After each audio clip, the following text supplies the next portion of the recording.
haid. Definisi atau pengertian haid apaan? Haid datang bulan apa nanti gajian datang bulan ya. Haid adalah darah yang keluar dari ujung rahim perempuan.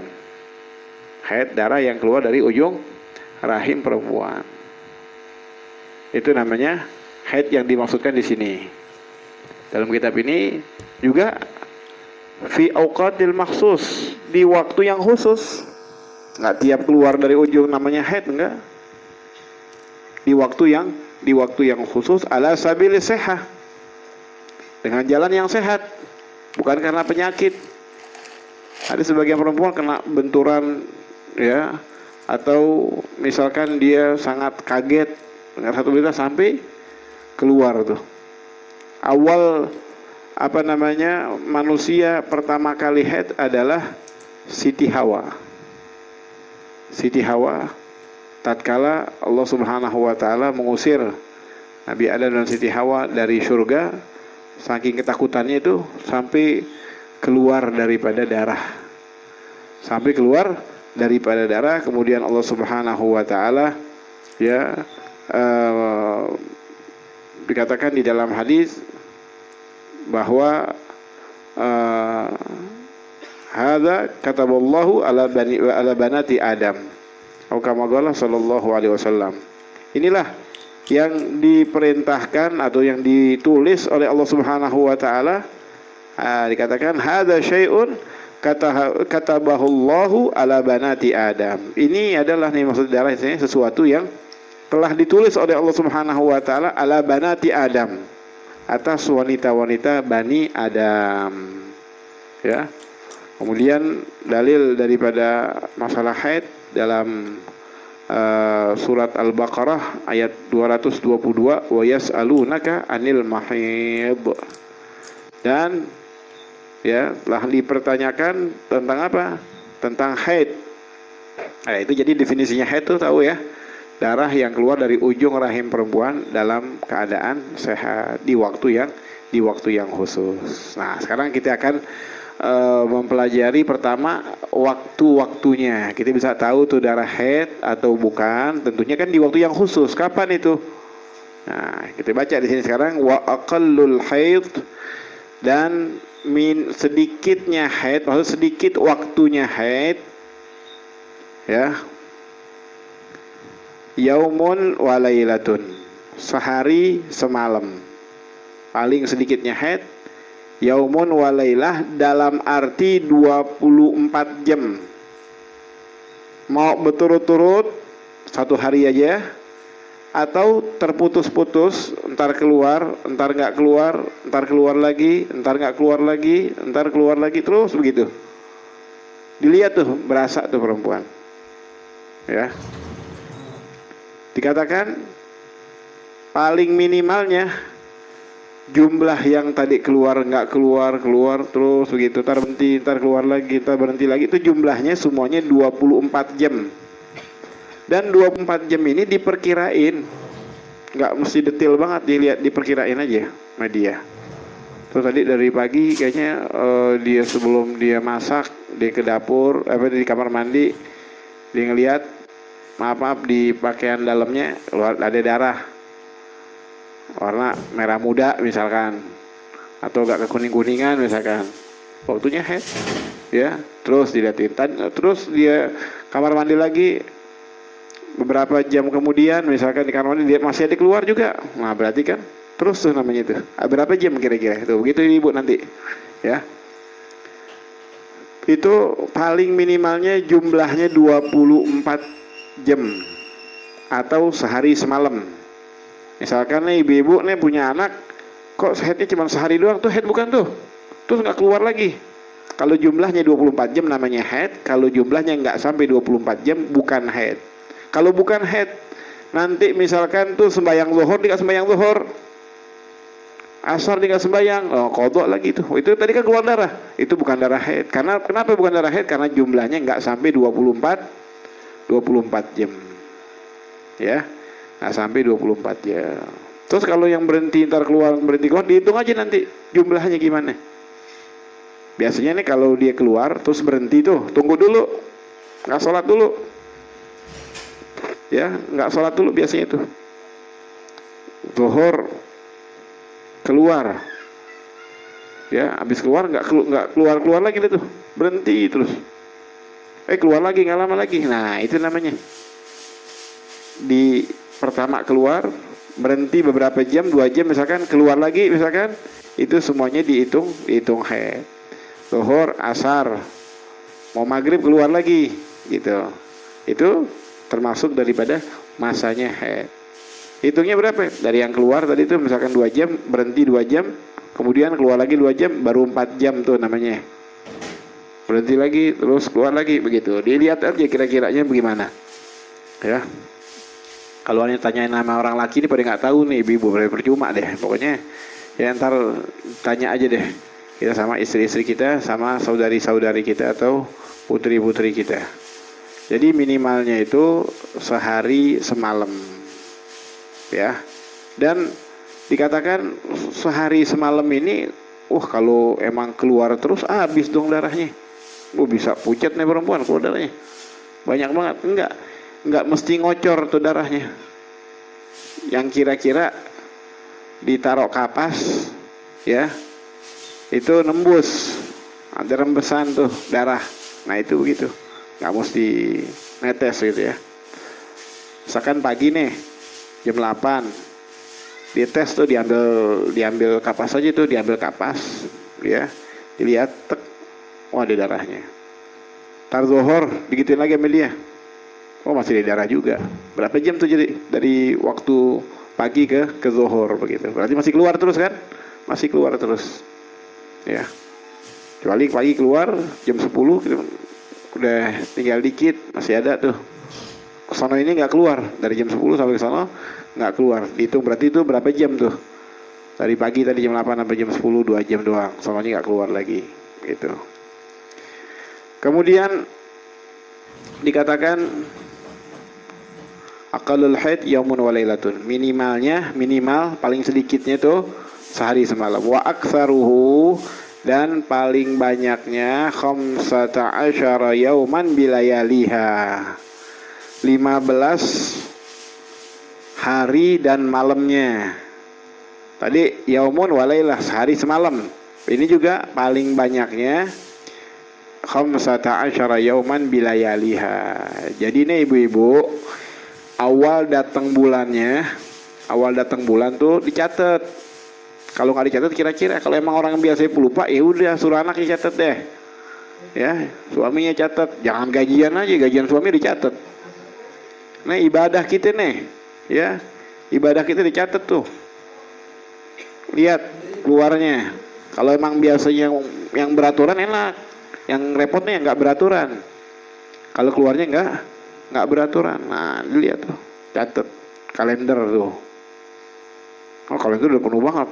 Suami kita acaranya banyak banget. Udah beli kalender lagi yang lain khusus buat kalender head tuh, buat dia tuh.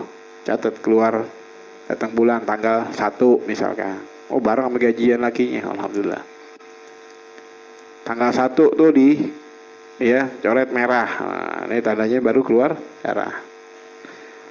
Paling banyaknya dari tanggal 1, dan nama masa haid itu, darah yang keluar masih dikatakan hitungan haid, ya.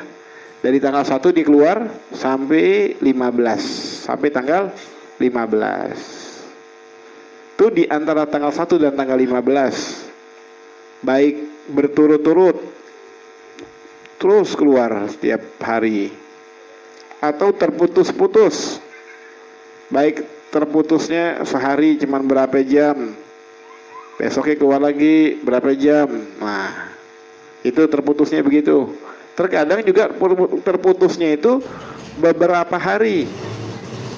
Hari pertama sampai hari ke-7, ya, yang biasa ini kan ibu-ibu kita selama ke-7 keluar darah. Kemudian 3 hari nggak keluar, ini mandi biasanya, ya kan? 3 hari nggak keluar, mandi udah. Hari ke-7, ke-8-nya nggak keluar, ke-9 nggak keluar, ke-10 nggak keluar. 7 tambah 3 tuh 10. Ya kan? Biasanya nih hari ke-8 nggak keluar, mandi udah. Sholat.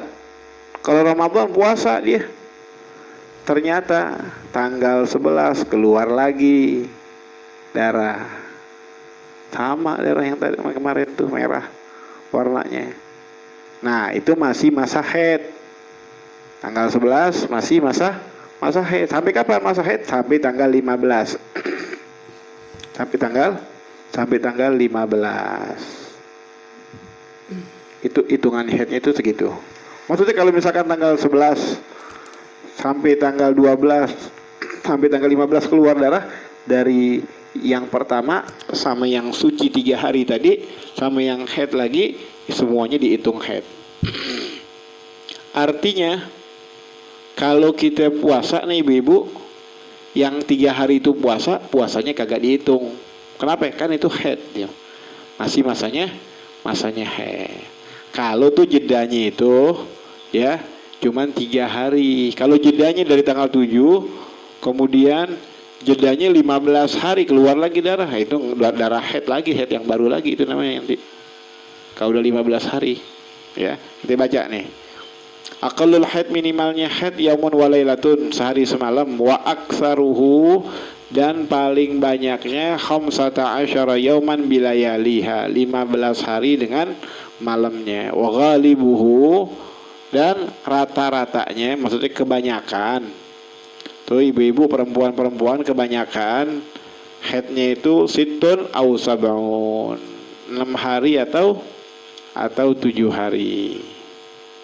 Wa waktuhu ba'da tis'is sini, dan waktunya, maksudnya waktu permulaan wanita itu darah yang keluar pada ujung rahim perempuan itu dikatakan haid waktu pertama berumur 9 tahun penuh.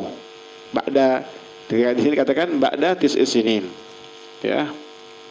Dan waktunya itu setelah 9 tahun. Oh, di sini dikatakan waktu tis'us sinin, enggak pakai ba'da tis'us sinin, benar. Ini yang nusha yang memang banyak kita baca begini. Dan waktunya itu 9 tahun. Jadi ibu-ibu jangan kaget kalau misalkan loh, anak gue kecil banget, baru kemarin ya, tahu-tahu keluar darah umur 9 tahun. Habis di ulang tahun ini pagi, siangnya keluar darah. Gara-gara di ulang tahunin kali itu. Ya. Ya misalkan udah ke 9 tahun. Kan kita kalau 9 tahun apa namanya Hijriyah sama Masehi kan beda ya. Ya. Biasanya dipakai yang apa namanya yang Masehi, bukan Hijriyah biasanya. Di sini yang dimaksudkan 9 tahun Hijriyah. Ya sekarang handphone sekarang udah canggih. Ini anak lahirnya tahun berapa ya? Tanggal 12 misalkan. Di bulan 12, kemudian tahun 2012 misalkan lahirnya, hitung tuh berapa hijriyah kira-kira, berapa hijriyah dilihat. Nah masukin tuh 9 tahunnya nih tanggal berapa ya, bulan berapa ya, hitung 9 tahun. Kalau udah ada hitungan, misalkan nih kita ngitung karena pakai hitungan Masehi, belum jatuh 9 tahun, belum, masih sebulan lagi. Tapi kalau kita hitung Hijriyah udah masuk 9 tahun atau kurang 15 hari atau 16 hari, itu dikatakan darah yang keluar itu sudah dikatakan darah haid. Itu waktu memungkinkan perempuan haid itu paling minimalnya waktu umur 9 tahun. Tapi ini waktu yang paling batas minimalnya. Ini pun jarang terjadi, tapi ada kejadian. Kalau misalkan kalau yang jarang terjadi kan bingung nih. Ya ini anak saya 9 tahun udah keluar darah, apaan nih, diperiksa ke dokter bilang ada penyakit apaan? Ini keluar apaan? Ini haid. Loh masa sih 9 tahun haid? Tanya. Ya orang-orang yang mengerti. Di sini dikatakan umur 9 tahun darah tersebut dikatakan darah haid. Jadi waktuhu tis'is sinin. Waktunya itu adalah 9 tahun. Oh. Itu jadi bisa dikatakan itu seperti rumus deh. Ya, minimalnya ini kita ulangin lagi, minimalnya sehari semalam. Kemudian paling banyaknya 15 hari, rata-ratanya 6 atau 7. Jadi kita ulangin lagi tadi dari tanggal 1 sampai tanggal 15 tuh. Itu namanya masa haid. Darah yang keluar di masa itu dikatakan haid. Ulangi lagi tadi tanggal 1 sampai tanggal 7 keluar darah. 3 hari atau 5 hari nggak keluar darah. Kalau misalkan 5 hari, 7 tambah 5 berapa? 12. Kemudian ya pas tanggal 14 atau tanggal 13 misalkan. Tanggal 13 sampai tanggal 15 bahkan lewat keluar lagi darah. Nah, itu darah haidnya itu dihitung dari tanggal 1 sampai tanggal 15 sudah. 16, 17 keluar. Nah, nanti ada pembahasannya lagi tentang masalah istihadhah. Di fasal berikutnya tentang masalah istihadhah. Itu darah yang keluar bukan dari ujung rahim atau dari ujung rahim tapi darahnya darah penyakit. Jadi ala sabil sehat, darah yang sehat. 15 hari tidak memungkinkan sampai melebihi daripada 15 hari. Walaupun keluar ada perempuan yang sebulan penuh bahkan lebih daripada sebulan. Nggak berhenti darahnya, ya, nggak berhenti darahnya. Itu dikatakan haidnya itu dia terakhir haidnya di kapan tanggal berapa? Ya? Awal bulan, akhir bulan, pertengahan. Hitung dari situ sampai 15. Kemudian wa aqallu tuhri bainal haidataini 15 yauman bilayaliha. Dan aqallu tuhur minimalnya suci bainal haidatain, ya, minimalnya suci antara 2 haid. Biasanya nih perempuan dari tanggal 1 sampai tanggal 7 haid, ya. Kemudian biasanya dari tanggal 8 suci, kemudian sampai 23 hari ke depan, ke belakang terus. Nyambung dengan sampai 23 hari. Ya, biasanya itu dari tanggal sucinya dia itu, ya, sucinya dari tanggal 8 sampai tanggal 30. Sampai tanggal 30. Biasanya itu sucinya begitu. Ntar tanggal 1 lagi keluar lagi darah. Nah, ini paling minimal. Ini kok biasanya semuanya keluarganya misalkan sucinya itu 23 atau 24. Kalau emang 6 hari haidnya berarti 24. Kalau 7 hari berarti 23 sucinya. Itu rata-ratanya begitu. Kebanyakan 23, 24 itu sucinya rata-rata dalam sebulan tuh perempuan. Ini orang lagi pada bengong aja, tapi pada bingung nih ibu-ibu nih. Gak ada yang nyambung, ketawain loh ibu. Nah, tuh biasanya begitu tuh. Ya, biasanya itu sebulan itu ya 23 hari atau 24 hari sucinya. Dia sembayangnya itu banyak kan 23 atau 20. Itu rata-ratanya begitu. Kalau misalkan kurang daripada itu gimana? Nah, ini kan dikatakan paling minimal, ya, paling minimal dalam 1 bulan itu harus ada suci 15 hari. Itu 15 hari minimal. Kalau misalkan ditanya nih ibu lagi nanya nih anaknya, lu nggak sembayang, lagi datang bulan, terus loh sebulan datang bulan terus, kan bingung. Nah, ajarin yang begini nih, lo kapan haidnya pertama, ajarin dari keluar pertamanya kapan terakhir coba. Ya lupa, ingat terus, cecer. So, anak kapan ini? Dari tanggal 1 kemarin kira-kira, tanggal 1 keluar darah. Nah, haidnya itu, ya, haidnya itu dari tanggal 1 sampai tanggal 15, ya, kesononya itu dikatakan suci walaupun dalam keadaan keluar darah. Aqallu tuhur minimal suci 15 hari. Jadi 16 keluar darah sampai tanggal 30 itu dikatakan suci. Kemudian tanggal 1 lagi masih keluar darah lagi. Itu namanya haid, dan seterusnya. Nanti akan dijelasin tentang masalah al-istihadhah. Ya, darah istihadhah, darah penyakit. Maksudnya bukan di waktu sehat perempuan. Nah, terakhir dijelaskan tentang apa yang diharamkan bagi perempuan dalam keadaan haid. Nah, ini waktu di dalam kitab Safina udah dijelasin atau udah dijelasin juga di dalam perkara-perkara yang membatalkan wudu, apa yang diharamkan bagi orang yang nggak ada wudu. Nah, sama nih, cuman ada tambahin lagi. Dikatakan oleh sahibul kitab, wa yahrumu bihi ma yahrumu bil janabati, dan diharamkan bagi orang yang haid apa-apa yang diharamkan bagi orang yang mempunyai hadas janabah. Hadas janabah ya, ada 6 perkara diharamkan bagi orang yang mempunyai hadas janabah, ya diharamkan 6 perkara. Apa diharamkan? Yang pertama, diharamkan padanya untuk melaksanakan sholat, diharamkan padanya untuk bertawaf mengelilingi Ka'bah, ya. Kemudian juga diharamkan padanya untuk membawa Al-Quran, memegang Al-Quran, membawa Al-Quran, itu diharamkan. Kemudian juga diharamkan untuk berdiam diri di masjid, duduk atau berdiri yang lama di masjid, yang sekiranya lamanya itu orang ucapin subhanallah, sebentar banget kan, bukan lama. Itu berdirinya segitu doang tuh haram hukumnya bagi perempuan. Tuh gimana dong kalau kita mau diundang maulid, beb? Ya nggak usah, ambil berkatnya aja pulang lagi, ibu, enakan begitu. Atau dengerin di luar, ya Allah sian banget, bawa payung, bawa panasan, kehujanan, nggak masuk masjid, nggak boleh masuk masjid. Mau nunggu di kamar mandinya nggak apa-apa. Kalau dalam masjidnya nggak boleh. Pelataran masjid namanya masjid juga.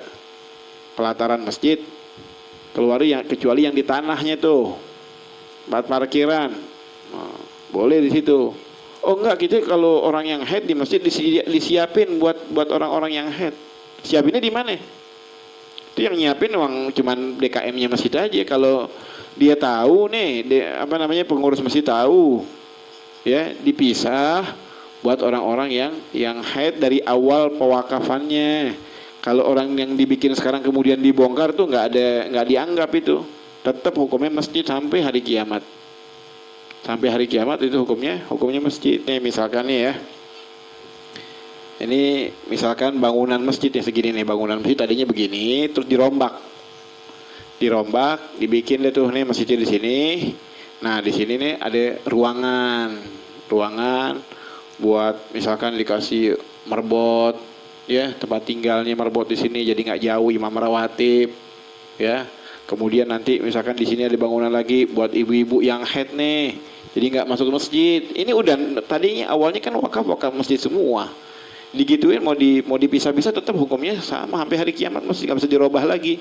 Maksudnya nih orang nih apa tujuannya bagus, cuman caranya nggak paham dia. Kalau udah diwakafin buat masjid menjadi masjid terus, walaupun sekarang disekat, kasih tempat, banyak kan yang begitu sekarang, masjid dikasih buat tempat tinggal, entar dinyarang situ, ya nyarang gimana? Dibawa keluarganya, ya panggil keluarganya pertama satu, terpanggil lagi katanya buat bantuin bininya kawin dia di situ, kasih rumah di situ. Lah dinyampur dalam masjid namanya tuh, walaupun di apa namanya tempatnya disekat, beda pintunya beda misalkan, tapi kan tanahnya wakaf masjid. Kalau mau bikin dari awal tuh, sekarang kan kagak ada. Orang bangun masjidnya pakai manggil guru kagak ada, yang manggil arsitek panggilnya. Guru nggak dipanggil, nggak dianggap. Ntar udah jadi baru deh, kebingungan dia. Ya Allah, kenapa begini ya? Coba begini. Nah, itu dia. Begitu ada ilmunya juga. Jadi kalau dia mau tuh yang lebih aman nih, misalkan inti orang nanti insya Allah punya rezeki, inti mau wakafin tanah misalkan sekian hektar buat masjid, buat madrasah, buat ini. Nah waktu inti bikin masjid tuh inti kasih ruangan buat orang-orang yang haid misalkan. Sebetulnya nih ya kita nggak bisa sih di zaman sekarang nih kita ngelarang ibu-ibu nggak boleh keluar, repot juga. Mestinya tuh jangan di masjid kalau mau bikin pengajian bagusnya jangan di masjid. Kalau mau di musola, dilanggar ya. Langgar dulu namanya langgar, sekarang nggak langgar, musola namanya sekarang. Ya, itu dia yang apa-apa yang dibolehin boleh dilanggar di situ. Itu namanya, maka dinamakan langgar. Begitu. Ya. Nah, maksudnya apa itu? Ya, kalau udah wakaf tanah masjid nggak boleh tuh. Bagi perempuan diam diri di masjid itu hukumnya haram. Nggak boleh dia. Walaupun di teras masjid, mau teras dalam arti udah di apa namanya, biasa kan masjid ada pintunya tuh, kemudian ada teras diubinin tuh, nah itu rahbatul masjid, namanya rahbah, pinggiran masjid, namanya hukumnya masjid. Kecuali mungkin yang di luar parkiran di tanah ada bukan batas suci itu kan, itu tulisan batas suci biasanya tuh ya. Kalau walaupun yang di tanah kalau emang wakaf dari awal itu buat masjid, jadi masjid itu deh ya. Cuman biasanya kan umumnya itu apa namanya, wakaf masjid itu umumnya wakaf masjid itu ya nanti ada parkiran, ada ini. Jadi yang terjadi di masyarakat kita yang dibuat parkiran biasanya nggak ngikut ke wakaf masjid, atau buat kamar mandi nggak ngikut dengan wakaf masjid. Walaupun tadinya itu udah digambar ini udah diwakafin buat masjid, tapi nanti terjadi atas apa namanya adatnya, kebiasaannya. Ya, jadi apa diharamkan apa-apa yang diharamkan bagi orang yang mempunyai hadas janabah tadi tuh ya, diam di masjid, kemudian apalagi namanya membaca Al-Quran. Haram bagi orang yang mempunyai hadas janabah untuk dia membaca Al-Quran ya. Bahkan dikatakan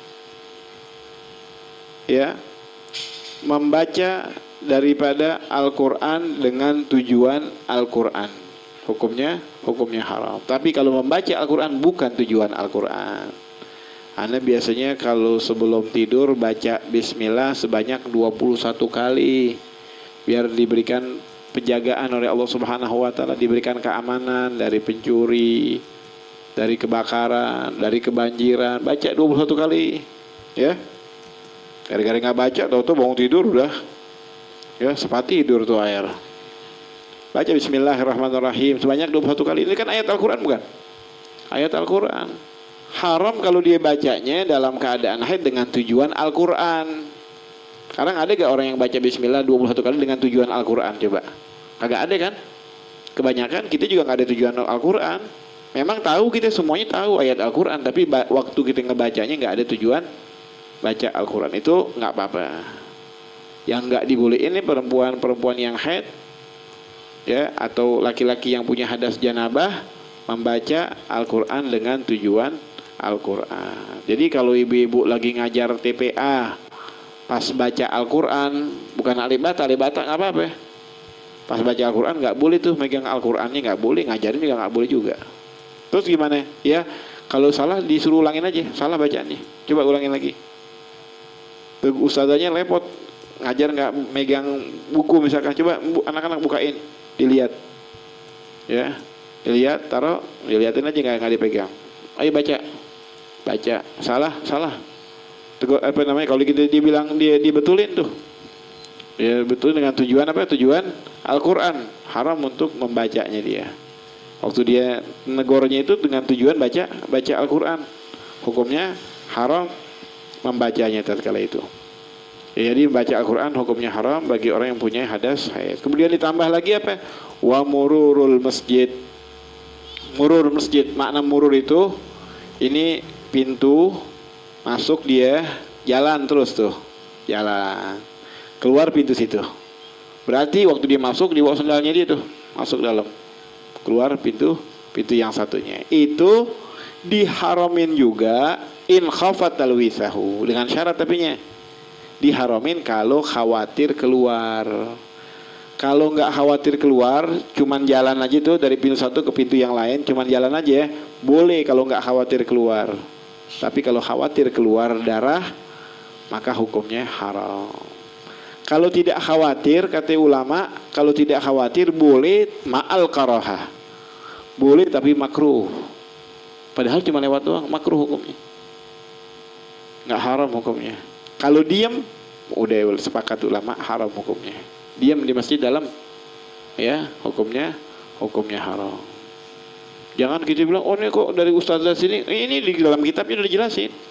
Ini di kitab ini. Di kitab ini udah dijelasin bahwa perempuan itu nggak boleh dalam masjid dalam keadaan haid. Terus gimana kalau kita tadi masuk ke masjid dalam keadaan suci, tahu-tahu keluar darah.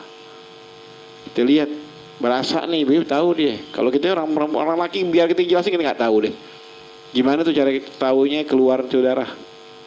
Dia berasa tuh, kadang keluar nih. Begini nih, biasanya suka ada yang ngilu, ada yang sampai sakit begitu ya. Nggak taunya keluar darah haid. Waktu mau haid tuh keluar sakit, ada sakit dulu biasanya.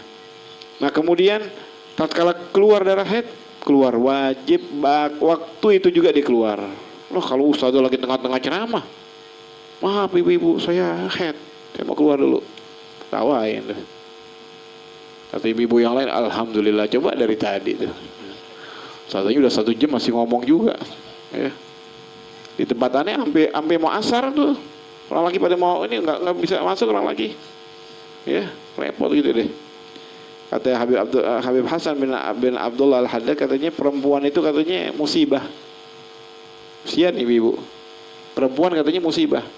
Masuknya dia ke masjid musibah di atas musibah lagi. Masuknya dia ke masjid musibah di atas musibah.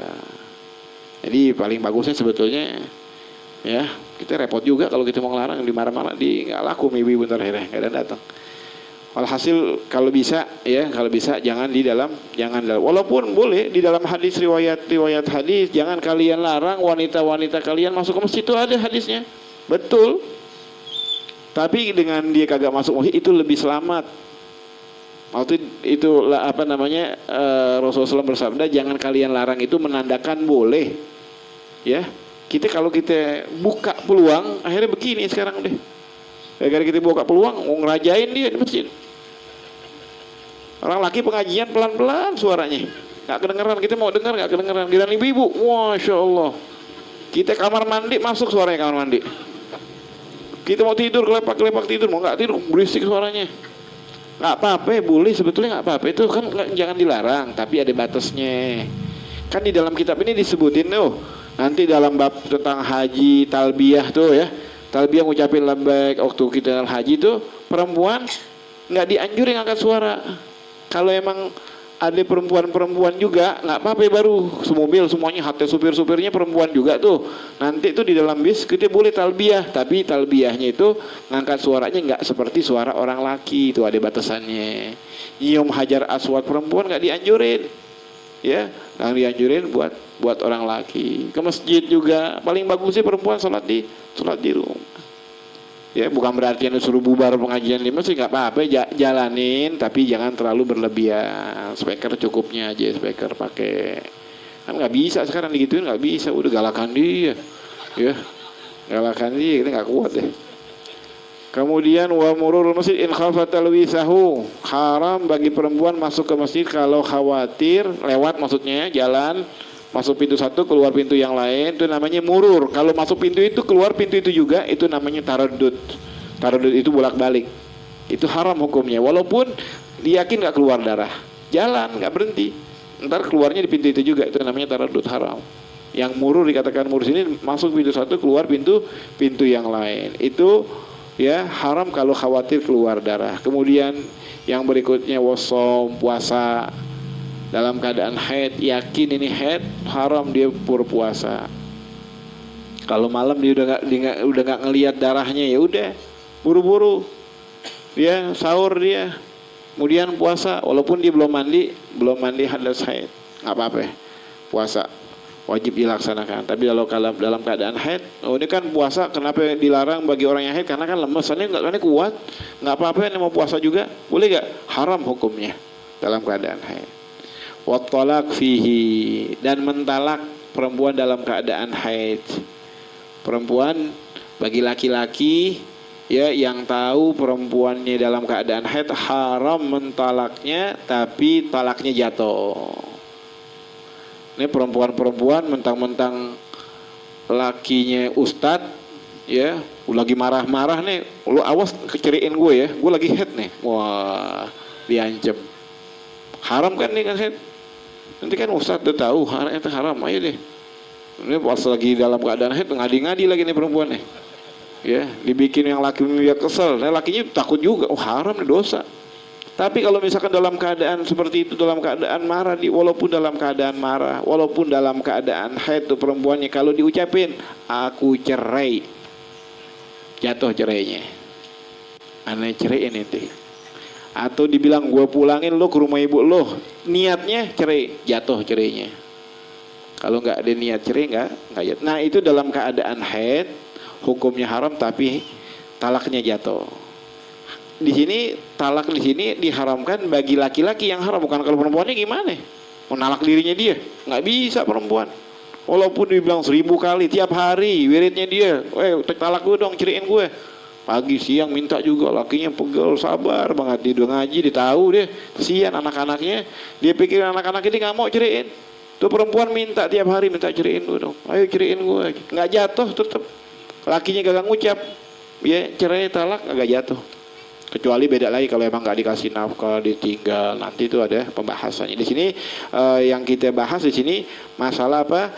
Mentalak perempuan dalam keadaan haid, sedangkan lakinya itu tahu di dalam keadaan haid, hukumnya haram. Kemudian yang berikutnya, yang ke-9, wal istimta'u bima baina surrati war rukbah, dan bersenang-senang dari pusar ke sampai dengkul. Dari pusar nih ke atas nih, kalau perempuan dalam keadaan haid jangan pakai celana pendek nih ibu, ya. Dalam keadaan haid jangan pakai celana pendek. Lakinya tuh ya nyenggol tuh lakinya, pahanya disenggol pakai kakinya atau tangannya dia, ya, atau paha dengan pahanya, haram tuh hukumnya. Ada syahwat atau nggak ada syahwat? Kalau ngelihat ada syahwat hukumnya haram. Ngelihat doang tuh, ya, perempuannya mancing lagi tuh, lakinya dibukain waktu dalam keadaan haid aja. Nah itu biasanya setan ada itu.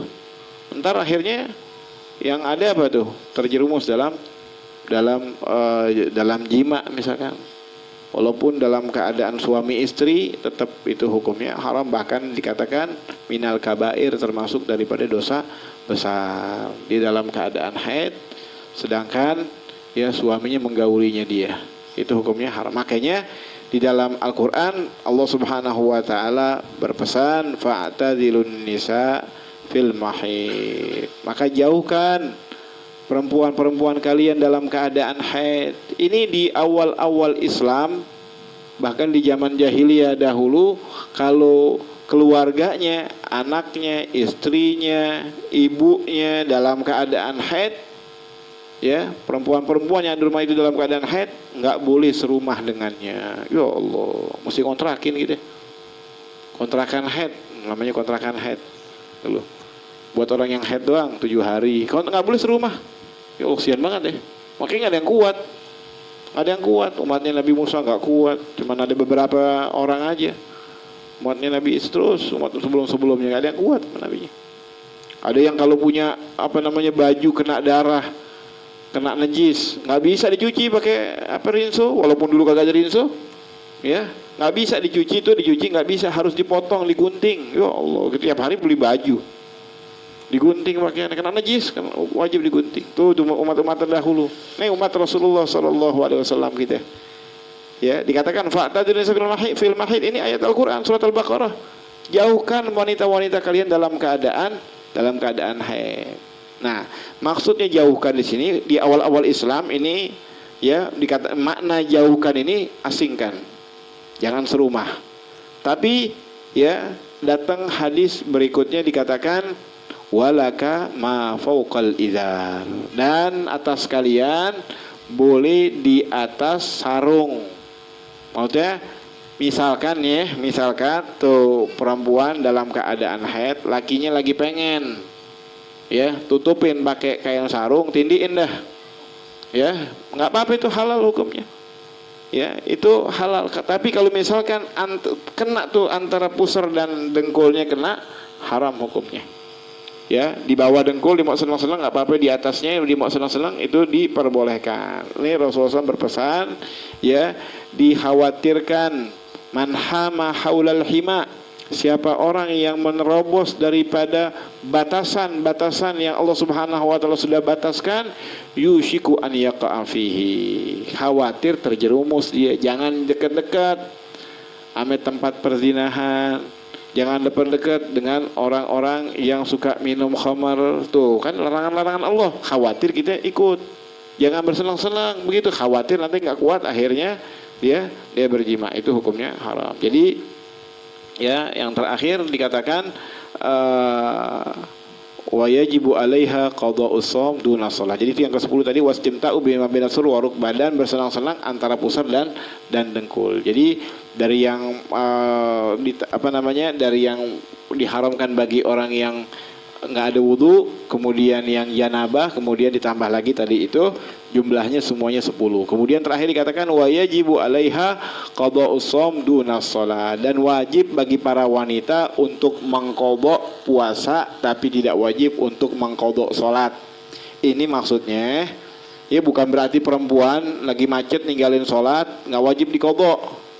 Bukan begitu. Di sini ya, kalau perempuan misalkan lagi dalam keadaan macet, sholatnya wajib tetap diqadha. Ini hadisnya. Ya, di kitabnya dikatakan perempuan itu nggak wajib mengqadha, ya, dikatakan diwajibkan untuk mengqadha puasa tapi tidak wajib untuk mengqadha sholat. Begitu, ya. Berarti secara mutlak bukan ini dalam keadaan haid. Waktu dalam masa haidnya perempuan itu wajib untuk mengqadha, ya, mengqadha puasanya, tapi tidak wajib untuk mengqadha sholatnya. Wallahu taala alam bisawab. Mudah-mudahan apa yang sedikit ini bisa kita ambil manfaat.